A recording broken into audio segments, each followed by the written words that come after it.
రేపు ఉదయం 9 గంటలకు నిరాహార దీక్ష చేపట్టనున్నట్లు తెలంగాణ జాగృతి అధ్యక్షురాలు ఎమ్మెల్సీ కవిత తెలిపారు. 72 గంటల పాటు దీక్ష చేయనున్నట్లుగా ఆమె చెప్పారు. జాగృతి నుంచి ప్రభుత్వాన్ని, పోలీసులను అనుమతి కోరామని, కోర్టు నుంచి అనుమతి వస్తుందని అనుకుంటున్నట్లుగా కవిత చెప్పారు. తనపై అనుచిత వ్యాఖ్యలను యావత్ తెలంగాణ ఖండించిందని, కానీ బీఆర్ఎస్ నేతలు మాత్రం స్పందించలేదని కవిత అసహనం వ్యక్తం చేశారు. అయితే ఇంపార్టెంట్ ఇష్యూ ఇక్కడ బీసీల ఇష్యూ. దయచేసి రేపటి నుంచి ఖచ్చితంగా 72 గంటలు దీక్ష చేయాలనేటటువంటి ఉక్కు సంకల్పంతో మేమందరం ఉన్నాం. ప్రభుత్వాన్ని మళ్ళీ రిక్వెస్ట్ చేస్తూ ఉన్నాం. మీరు మాకు మా బాధను చెప్పుకునే అవకాశం ఇవ్వండి. మీరు కాంగ్రెస్ అంటే బీజేపీ, బీజేపీ అంటే కాంగ్రెస్ అని తూకిత్తా అని చెప్పి బీసీలకు అన్యాయం చేసే ప్రయత్నం దయచేసి చేయకండి. మాకు 72 గంటలు మాట్లాడే అవకాశం ఇవ్వండి. మేము అక్కడ కూర్చొని సత్యాగ్రహం చేస్తాం, మా బాధలు చెప్పుకుంటాం. అంతకుమించి మేము చేసేది ఏం లేదు. దానివల్ల కేంద్ర ప్రభుత్వంలో కదలిక వస్తే శాశ్వతంగా మన ముందు తరాల బీసీ బిడ్డలకు అందరికి కూడా లాభం జరుగుతుంది. ఆ అంశాలని దృష్టిలో పెట్టవలసింది నేను కోరుతా ఉన్నాను. అట్లానే నిన్నగాక మొన్న నా మీద విచిత్రమైన వ్యాఖ్యలు చేసినటువంటి వ్యక్తి కూడా రాష్ట్ర వ్యాప్తంగా ఉన్న నాయి బ్రాహ్మణులను కించపరిచే విధంగా మాట్లాడితే అన్ని జిల్లాల్లో ఉన్న నాయి బ్రాహ్మణ సోదరులు కూడా ఇలా అగ్గి రగులుతున్నటువంటి సంగతి కూడా మీకు తెలుసు. వాళ్ళు కూడా ముందుకు వస్తారు. రేపటి నాడు దీక్షల్లో కూడా వాళ్ళందరినీ కూడా పెద్ద ఎత్తున పాల్గొనేలాగా మేము ప్రోద్బలం చేస్తూ ఉన్నాము. అల్టిమేట్గా ప్రజాస్వామ్యంలో చాలా డీసెంట్గా మా నిరసన తెలియజేస్తాము. దానికి అవకాశం గోపాల్పురం ఎమ్మెల్యే మద్దిపాటి వెంకటరాజు ఉచిత బస్సు పథకంపై చేసిన వ్యాఖ్యలు ప్రస్తుతం సోషల్ మీడియాలో హల్చల్ చేస్తున్నాయి. భర్త తిడితే మహిళలు భయపడకూడదని, వెంటనే బస్సు ఎక్కి పుట్టింటికి వెళ్లిపోవచ్చని ఎమ్మెల్యే వ్యాఖ్యానించారు. భర్త చచ్చినట్లు నటించి ఛార్జీలు కట్టుకుని వచ్చి తిరిగి ఇంటికి తీసుకువెళ్తాడని ఆయన హాస్యంగా అన్నారు. ఈ వ్యాఖ్యలు ద్వారకా తిరుమల మండలం తిరుమలపాలెంలో జరిగిన పింఛను పంపిణీ కార్యక్రమంలో చేశారు. అయితే ప్రస్తుతం ఈ వ్యాఖ్యలు తీవ్ర దుమారాన్ని రేపుతున్నాయి. మహిళలను కించపరిచేలా ఉన్న ఈ వ్యాఖ్యలు తగవని, భర్త తిడితే పుట్టింటికి వెళ్లిపోమన్నది చులకన భావనను వెల్లడిస్తోందని మహిళలు ఆగ్రహం వ్యక్తం చేస్తున్నారు. 15వ తారీఖు నుంచి కూడా ఉచిత బస్సు అమల్లోకి వస్తుంది కాబట్టి మనకి రేపొద్దున్న ఆగస్టు 15వ తారీఖున ఆడతల్లులారా గుర్తుపెట్టుకోండి. ఇది వరకులాగా మన ఇంట్లో మన వాళ్ళు ఏమన్నా భర్త ఇసుక్కుంటేనో కొంచెం కసురుకుంటేనో ఎవరు పడాల్సిన బాధ్యత లేదు. హ్యాపీగా ఫ్రీ బస్ ఎక్కేసి పుట్టింటికి వెళ్ళిపోవడం, వాళ్ళే డబ్బులు ఛార్జీలు పెట్టుకుని పరిగెట్టుకుంటూ వచ్చి మనల్ని మళ్ళీ తీసుకెళ్తారు. కాబట్టి మనం కొంచెం ధైర్యంగా భవిష్యత్తులో ఆగస్టు 15వ తారీఖు నుంచి కూడా ఉచిత బస్సు అమల్లోకి వస్తుంది కాబట్టి మనకి అంటే ఇది ప్రధానంగా నేను గమనించింది ఏంటంటే ఆడతల్లులు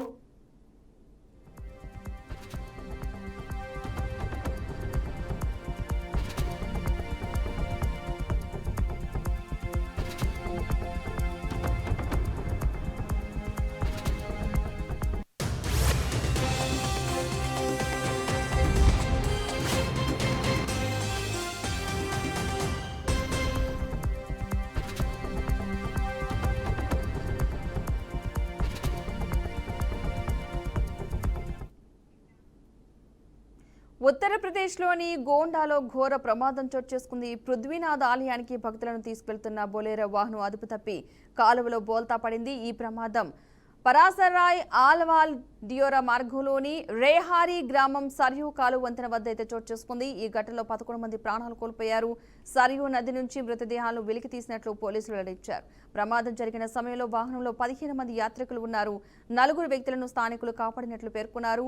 వాహనంలోని వారంతా మోతీగంజ్ పోలీస్ స్టేషన్ పరిధిలోని సిహాగావ్ వాసులుగా అధికారులు గుర్తించారు. ప్రమాదంలో 11 మంది మృతి చెందిన విషయం తెలుసుకుని యూపీ ముఖ్యమంత్రి యోగి ఆదిత్యనాథ్ సంతాపం వ్యక్తం చేశారు.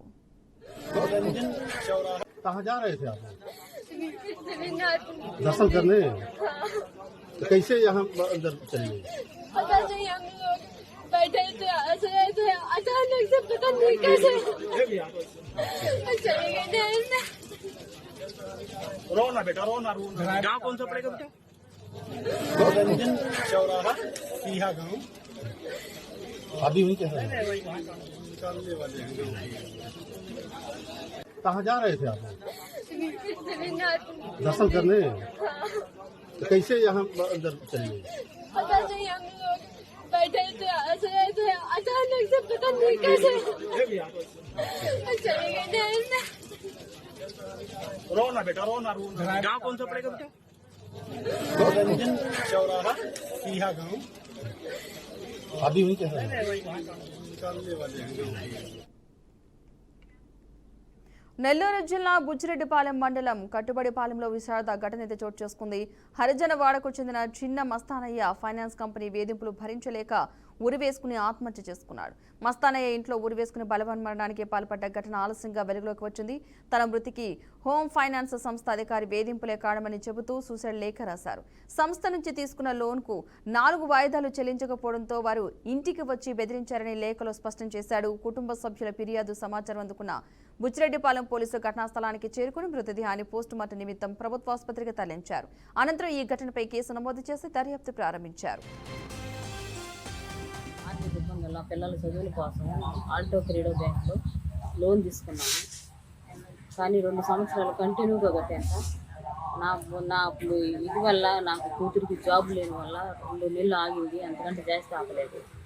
దానికే వాళ్ళు వచ్చి నా ఇంటి మీద ఈ ఆల్టమ్ క్రీడో బ్యాంక్ తనఖాలో ఉంది ఇల్లు 8 లక్షలకు అమ్మబడునని చెప్పని రాసేసిపోయినాను సార్.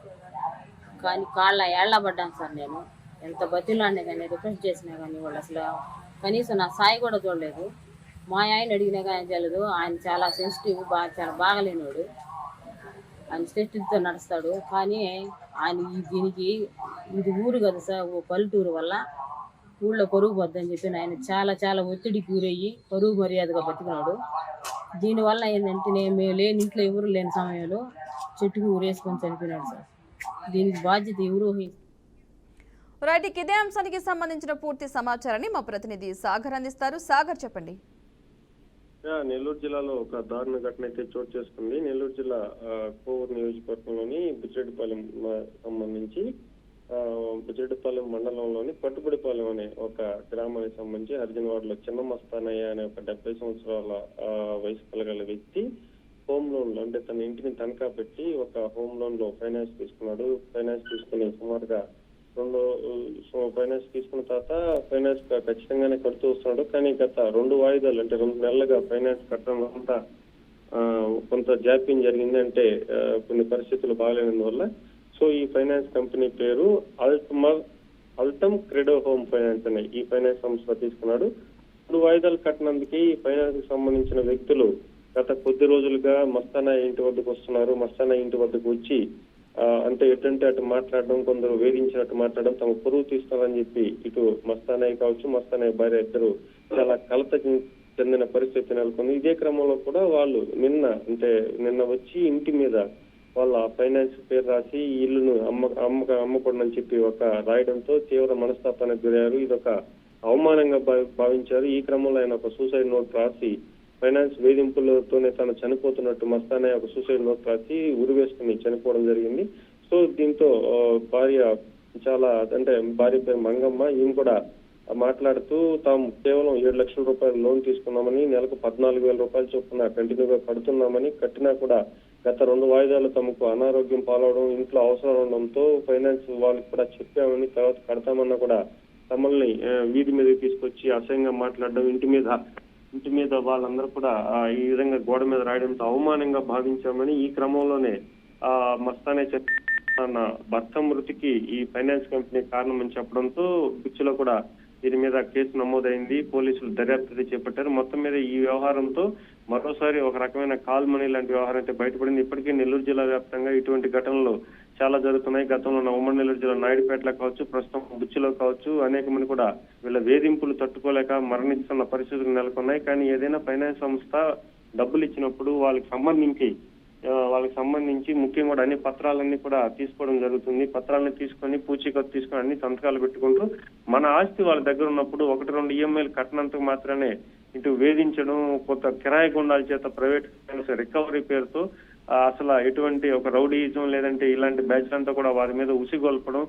సాధారణంగా చాలా పల్లెల్లో వాతావరణం ఎలా ఉంటుందంటే వాళ్ళని ఏదైనా అవమానంగా భావిస్తారు ఇలాంటి సంఘటనలు జరిగినప్పుడు. సో ఈ రోజు మస్తానయ్య చావుకి ఖచ్చితంగా కూడా ఈ ఫైనాన్స్ ఆల్టమ్ ఫైనాన్స్ అనే సంస్థ ఖచ్చితంగా బాధ్యత వహించాలి. మస్తానయ్య మృతిపైన క్రిమినల్ కేసులు నమోదు చేయాలని ఇటు మస్తానయ్య భార్య మంగమ్మ కోరుతున్న పరిస్థితి నెలకొంది. పద్మ, అయితే ఎక్కడైతే హోమ్ లోన్ తీసుకోవడం జరుగుతుందో, ఎవరైతే బెదిరించారో వారికి సంబంధించి ఏమైనా ఇప్పుడు ఆ యాజమాన్యం స్పందించడం జరిగిందా ఈ అంశానికి సంబంధించి? ఇప్పటి వరకు అయితే ఫైనాన్స్ కి సంబంధించిన ఆల్టమ్ ఫైనాన్స్ సంబంధించిన యాజమాన్యానికి స్పందించలేదు. ఎందుకంటే ఆ యాజమాన్యానికి సంబంధించి వాళ్ళు ఇతర రాష్ట్రాలకు సంబంధించిన వారుగా గుర్తిస్తున్నారు. పోలీసులు ఇప్పటికే కేసు నమోదు చేసుకున్నారు కాబట్టి దీనిపైన పూర్తి స్థాయిలో దర్యాప్తు చేయవలసి ఉంటుంది. ఎందుకంటే నేరుగా కూడా ఫైనాన్స్ సంస్థకు సంబంధించిన ఎవరెవరు ఈ బుచ్చిరెడ్డిపాలెంలోని మస్తానయ్య ఇంటి వద్దకు వచ్చారు, ఎవరెవరు బెదిరించారు, అలాగే వీళ్ళని అవమానంగా ఎవరు మాట్లాడారు, ఆ ఇంటి మీద రాతలు ఎవరు రాశారు, అలాగే ఫైనాన్స్ సంస్థల్లో సాధారణంగా ఫైనాన్స్ ఇచ్చేది కొందరు ఉంటారు, అంటే బ్యాంకింగ్ సెక్టర్ టైప్ కొంతమంది ఉంటారు. కానీ రికవరీ అనేది పూర్తి స్థాయిలో ఒక గూండాలు లేదంటే సపరేట్ రికవరీ టీమ్స్ ఉంటాయి. ఈ రికవరీ టీమ్స్ లో వాళ్ళకి ఎవరు కాషన్ ఇచ్చారు, ఈ మస్తానయ్యని ఎవరు వేధింపులు గురి చేశారు, ఇవన్నీ కూడా పోలీసు దర్యాప్తులు అయితే తేలవలసి ఉంది. ముఖ్యంగా కూడా నెల్లూరు జిల్లాలో ఇలాంటి ఘటనలు అయితే తీవ్రంగా పెరిగిపోతున్నాయి. ఏదైనా 1-2 ఈఎంఐలు సాధారణంగా కొన్ని పరిస్థితుల దృష్ట్యా లేట్ అవ్వచ్చు, కానీ అంత మాత్రానికే పరువు తీయడం, ఇంటి గోడల మీద రాయడం, దండోరా వేయడం ఇలాంటి సంఘటనలు కూడా ఒక ఆట యొక్క పరిస్థితులను అయితే గుర్తు తెస్తున్నాయి. ముఖ్యంగా ఫైనాన్స్ కి సంబంధించి మన ఆస్తి వాళ్ళ దగ్గర తనఖా పెట్టుంటాం కాబట్టి 1-2 ఈఎంఐ లేట్ అయినా కూడా మర్యాదగా చెప్పవలసి ఉంటుంది. ఎందుకంటే ప్రభుత్వ రంగానికి సంబంధించిన బ్యాంకులు అయితే సుమారుగా 1, 2, 3, 4, 5 నెలలు లేట్ అయినా కూడా వాళ్ళని పెద్దగా ఏమంటారు నోటీసులు ఇస్తారు. ఒకసారి నోటీసులు ఇచ్చిన తర్వాత లీగల్ గా వెళ్ళవలసి ఉంటుంది. కానీ ఇక్కడ ఎక్కడ కూడా ప్రైవేట్ ఫైనాన్స్ అవన్నీ పాటించదు, లీగల్ గా ఏది పాటించదు. ఎందుకంటే బ్యాంకింగ్ సెక్టర్ లో ఎవరు కూడా నేరుగా పోయి వాళ్ళ మీద దౌర్జన్యం చేయకూడదు. ఇది పూర్తిగా చట్టరీత్యా నేరం. ఎందుకంటే ఏదైనా ముందుగా నోటీసులు సర్వ్ చేయాలి. నోటీసులు సర్వ్ చేసిన తర్వాత వాళ్ళ నోటీసులకి బదిలీ ఈకుంటే తర్వాత ఫర్దర్ గా మళ్ళా బ్యాంకుల ద్వారా లేదంటే కోర్టుల ద్వారా న్యాయంగా లీగల్ గా అయితే అటు వెళ్ళాలి. కానీ నేరుగా ఎవరు కూడా బాధితులు ఇంటికి వెళ్ళకూడదు, లేదంటే వాళ్ళని బెదిరించకూడదు. ఎంత కూడా చట్టానికి పూర్తిగా వ్యతిరేకంగా చెప్పవచ్చు. మొత్తం మీద ఇది ఒక దౌర్జన్యం, రౌడీజంగా చెప్పవచ్చు. ఒక వ్యక్తిని వేధించకూడదు. ఫైనాన్స్ సంస్థలు ఏదైనా ఉన్నా కూడా ఆ ఇంటికి డబ్బులు కట్టకపోతే గవర్నమెంట్ కోర్టులకు అనుకూలంగా నోటీసులు సర్వ్ చేయాలి. నోటీసులు ద్వారా పోవాలి. కానీ వారి ఇంటికి రావడం, దౌర్జన్యంగా వాళ్ళని అవమానపరచడం, గురి చేయడం, అందులోనూ ఒక ఎస్సీ సామాజిక వర్గానికి సంబంధించిన వ్యక్తి ఒక మరణానికి, ఒక కుటుంబ పెద్ద మరణానికి ఈ రోజు ఈ ఆల్టమ్ ఫైనాన్స్ సంస్థ కారణం కాబట్టి ఖచ్చితంగా దీని మీద పోలీసులు కఠిన చర్యలు తీసుకోవాలి. ఎందుకంటే ప్రలోభాలకు లేదంటే ఆ కంపెనీలు వాళ్ళని ఖచ్చితంగా వదలకూడదని చెప్పి స్థానికంగా అంటున్నారు. చట్ట ప్రకారం అయితే ఎవరో కూడా ఎవరిని బెదిరించకూడదు. కానీ ఇలాంటి ఘటనలు ఇప్పుడు రాష్ట్ర వ్యాప్తంగా పెరిగిపోతున్న సందర్భంలో ఇప్పుడు బుచ్చిరెడ్డిపాలెం పోలీసులు కఠినంగా వ్యవహరించాలి. ఆల్టమ్ సంస్థకు సంబంధించిన వారందరి మీద కేసులు నమోదు చేయాలని చెప్పి ఇక్కడ స్థానిక ప్రజలు కూడా కోరుతున్న పరిస్థితి ఉంది. పద్మ, అంటే ఈ ఫైనాన్స్ కంపెనీకి చెందిన వారు అదే గ్రామంలో ఇంకెవరికైనా సరే ఇలాంటి నోటీసులు ఇవ్వడం కానీ ఇలాంటి బెదిరింపులకు దిగడం కానీ జరిగిందా గతంలో? ముఖ్యంగా మనం దీంట్లో నోటీస్ చేయవలసిన అంశం ఏంటంటే ఈ ఆల్టమ్ కంపెనీ ఈ ఫైనాన్స్ సంస్థ అసలు ఇది ఆర్బీఐకి సంబంధించిన అనుమతులు ఉందా లేదా, లేదంటే వీళ్ళు ఒక ఇల్లు కానీ లేదంటే ఒక అద్దెకి తీసుకుంటారు. అద్దెకి తీసుకొని కొందరు ఏజెంట్లు పెట్టుకొని ఇట్టి ఎక్కువ వడ్డీ రేట్లతో, అంటే ఈ వాస్తవానికి కొన్ని ఇళ్లకి అన్ని పరిమితులు ఉంటేనే ప్రభుత్వ బ్యాంకులు లోన్లు ఇస్తున్నాయి. కొన్ని లోన్లు ఇవ్వటం లేదు. ఎందుకంటే షూరిటీలు దానికి సంబంధించిన 1,00,000 అనుమతులు తీసుకోవాల్సి ఉండడంతో ప్రభుత్వ బ్యాంకులు లోన్లు ఇవ్వదనే ఉద్దేశంతో ఆ డబ్బులు అవసరమైనప్పుడు తమ ఆస్తి తనఖా పెట్టి ఇలాంటి ఆల్టమ్ లాంటి ప్రైవేట్ క్రెడ్ సంబంధించిన బ్యాంకులకి బ్యాంక్ కూడా అనకూడదు. మనం ఇవన్నీ కూడా ఒక రకంగా చెప్పాలంటే కేవలం ఒక ఫైనాన్స్ చేసే ఒక సంస్థలుగా చెప్పవచ్చు. సో ఈ ఆల్టమ్ కంపెనీ ఇప్పటికీ నెల్లూరు జిల్లా వ్యాప్తంగా ఎవరెవరికి లోన్లు ఇచ్చింది, అసలు దీనికి ఆర్బీఐ అనుమతులు ఉన్నాయా లేదా, అసలు ఇంటి మీదకి ఒక రౌడీలని రికవరీ బ్యాచ్లు పెట్టడం ఎంత కూడా ఒక దుర్మార్గమైన చర్యగా చెప్పవచ్చు. కాల్ మనీ వ్యవహారంలో గతంలో మొత్తం ఆంధ్రప్రదేశ్ ని ఎట్ట కుదిపేసిన అంశం, అలాగే ఇప్పుడు ఈ ఆల్టమ్ కు సంబంధించిన ఫైనాన్స్ మీద కూడా పూర్తిగా లోతుగా దర్యాప్తు చేయాలి. ఇప్పటికే వీళ్ళు ఎవరెవరికి ఫైనాన్స్ చేశారు, అలాగే ఎవరెవరిని వేధించారు, ఇవన్నీ కూడా పోలీసులు లోతుగా దర్యాప్తు చేస్తే దీని మీద పూర్తి వివరాలు తెలిసే అవకాశం ఉంది. ప్రస్తుతానికి మస్తానయ్య మరణం వీటన్నిటికి కూడా మేలుకొలుపుగా చెప్పవచ్చు. ఖచ్చితంగా ఈ ఆల్టమ్ కంపెనీ ఒక ఫైనాన్స్ సంస్థకు సంబంధించింది. దీనికి అసలు దానికి అనుమతులు ఉన్నాయా లేదా, ఖచ్చితంగా దీని అన్ని కూడా పోలీసుల దర్యాప్తులు తీరాల్సిన పరిస్థితి ఉంది. Padma, right, thank you Sagar.